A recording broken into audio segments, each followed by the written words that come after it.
चाहूंगा, ये जो राज कर्मचारी दर्जा है, ये राज कर्मचारी दर्जा है क्या? आप समझिए मेरी बात को। आज आप किसी भी तरह से किसी भी विभाग में नहीं आते, ना तो आप आउटसोर्स में आते, ना आप संविदा में आते, ना तो आप दैनिक भोगी में आ रहे हैं, ना तो आप किसी भी तरह से सरकार के अंतर्गत आ रहे हैं। आप आज भी एक अंग्रेजों की तरह गुलामी की जंजीरों में जकड़े और बंधे हुए हैं। उसी जंजीर से हम हटाना चाहते हैं, और वो तभी संभव होगा जब आपका प्यार और आपका आशीर्वाद हमारे साथ खड़ा होगा। एक बात को और समझ लो, राज कर्मचारी जो दर्जा है, ये प्राप्त होने के बाद, यानी जब 8वां वेतन यदि आपका हम लागू करा ले गए, तो आपका वेतनमान 17,000 से ऊपर होगा। राज कर्मचारी का दर्जा प्राप्त होगा। जब राज कर्मचारी का दर्जा प्राप्त होगा, तो आपके बच्चों का भविष्य होगा। आपके ना रहने के बाद आपके बच्चों को नौकरी मिलेगी। इसके अलावा आपको पेंशन की सुविधा मिलेगी। जितने भी भत्ता टीएडी होते वो सारे आपको सुविधाएं मिलेंगी, मेडिकल सुविधा मिलेगी। अब आप बताइए क्या आपको ये सब नहीं चाहिए? यदि ये सब चाहिए तो हुंकार भर दो चौकीदारों। ये जोश और जज्बे के साथ कहता हूं कि एक मर्द तुम्हारे बीच में और खुदा दिया है। मैं अकेला पड़ रहा था, पर ये बंदा मेरे साथ जो खड़ा है ना, हम 2 लोग भूसा भरने का काम करेंगे और सरकार को ये दिखाएंगे कि चौकीदार की औकात क्या होती है। बस आप मेरा साथ दीजिए। हाथ जोड़ करके बोल रहा हूं, ये 150 लोग लेकर के बेइज्जती मत करवाना इको गार्डन में। यदि चलना है हुंकार भर के, जल्द ही इंतजार कीजिए। बड़ी रणनीति के साथ कूदूंगा मैदान में, और थोड़े ही नहीं बल्कि 70 नहीं बल्कि 40 से 50,000 की संख्या इकट्ठा करने का प्रयास होगा। और ये संख्या दिखा दूंगा, चाहे 10 दिन लगे चाहे 15 दिन। लास्ट एंड फाइनल आंदोलन करके तुम्हें जीत करके दिखाऊंगा। तब आपको अनुमान लगेगा कि राष्ट्रीय चौकीदार सेवा समिति संगठन कैसा है। जब तक आपका नेतृत्व करने वाला ईमानदार नहीं होगा, याद रखना तुम पूरे जीवन भर धरना करते रहे। मैं राष्ट्रीय चौकीदार सेवा समिति का अध्यक्ष अनूप कुमार त्रिपाठी अन्नू, और साथ में हमारे हैं राष्ट्रीय प्रवक्ता नितिन प्रताप सेंगर, जो कि बिधोना क्षेत्र से आते हैं। और इनके चेहरे को आखिर कौन नहीं जानता है, क्योंकि हमेशा सोशल मीडिया पर एक्टिव रहते हैं। मैं सोशल मीडिया एक्टिविस्ट भी कह सकता हूं। और ये बहुत ज़्यादा, अगर कोई विपक्ष या पक्ष अगर कुछ भी गलत सलत करता है तो हमेशा बोलने से चूकते नहीं है। तो इनका डाटा ज़्यादा मुझे बढ़ा देने की आवश्यकता नहीं है, क्योंकि किसी चेहरे के मोहताज नहीं है। तो हमारे साथ हमने इस संगठन में इन्हें प्रवक्ता इसीलिए बनाया क्योंकि मुझे कहीं ना कहीं ऐसे लोगों की भी आवश्यकता है जो बोलचाल कर सकें और लोगों से मिल सकें, लोगों को समझा सकें।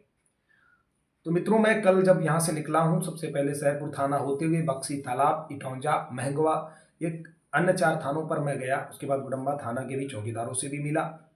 वहाँ पर 8वां वेतन पर वार्ता हुई। आखिर ये 8वां वेतन है क्या, वो नितिन प्रताप सेंगर जी के मुखार बिंदुओं से आपको मैं सुना रहा हूँ। ये आपको पूरा समझाएंगे कि किस तरह से 8वां वेतन लागू होगा और ये क्यों जरूरी है, इसके लिए हमें अभी से काम क्यों करना पड़ेगा। यही सब चर्चा हम आपके बीच करने जा रहे हैं। तो नितिन जी, आपका बहुत बहुत धन्यवाद हमारे साथ जुड़ने के लिए। ये 8वां वेतन क्या है? लोग बहुत कंफ्यूज हो रखे हैं, बहुत परेशान हैं कि भाई ये 8वां वेतन मुझे मिलेगा कि नहीं मिलेगा। थोड़ा सा बताने का कष्ट करें। नमस्कार। उत्तर प्रदेश में 70,000 हमारे चौकीदार भाई हैं। ठीक है, तमाम संगठन है, लेकिन किसी भी संगठन ने आज तक चौकीदारों को उनका अधिकार नहीं दिलवा पाया, ना उनका सम्मान उन्हें दिलवा पाया। हालांकि संगठनों ने बड़ी बड़ी बातें करके तमाम तरह से गुमराह करके चौकीदारों को ठगने का काम किया है आज तक। ये सभी चौकीदार जानते हैं, किसी को बताने की जरूरत नहीं है। आज आदरणीय मोदी जी हमारे देश के प्रधानमंत्री हैं और उन्होंने बड़े बड़े काम किए हैं। तो उम्मीद है कि हम चौकीदारों को अवश्य न्याय मिलेगा। एक देश एक कानून की बात हमारी देश की सरकार करती है, तमाम बड़े बड़े नेता करते हैं।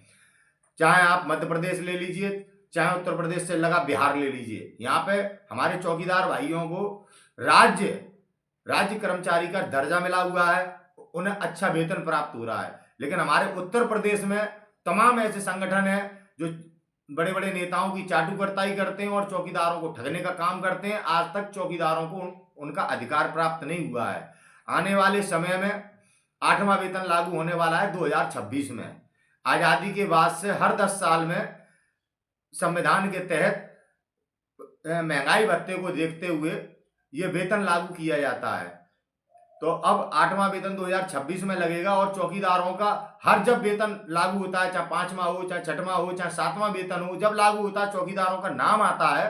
लेकिन चौकीदारों को इसमें किसी भी प्रकार से आज तक मानदंड उनको नहीं दिया गया, उनको कैबिनेट ने कभी मंजूरी नहीं दी है।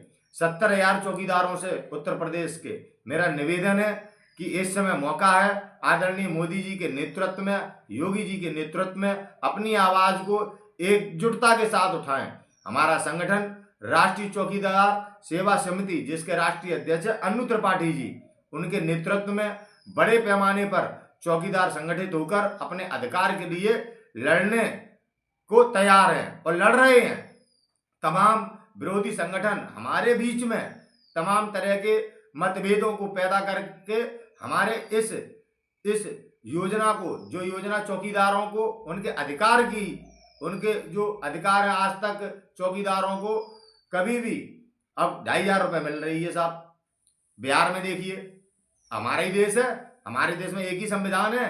मध्य प्रदेश में देखिए आप किस तरह से चौकीदारों को वेतन प्राप्त हो रहा है। हमारे यहाँ चौकीदारों से मजूरी कराई जा रही है, चौकीदारों से घर के काम कराए जा रहे हैं, चौकीदारों से पता नहीं जो काम नहीं करने चाहिए वो काम भी कराए जा रहे हैं। अभी हाल ही में घटना हुई मैनपुरी में, किस तरह से एक चौकीदार को थाने में आकर दबंगों ने कूट कूट के उसकी हत्या कर दी। ये हत्या चौकीदार की हत्या नहीं थी, ये एक पुलिस वाले की हत्या थी थाने में। चौकीदार की भूमिका पुलिस की भूमिका से कम नहीं है।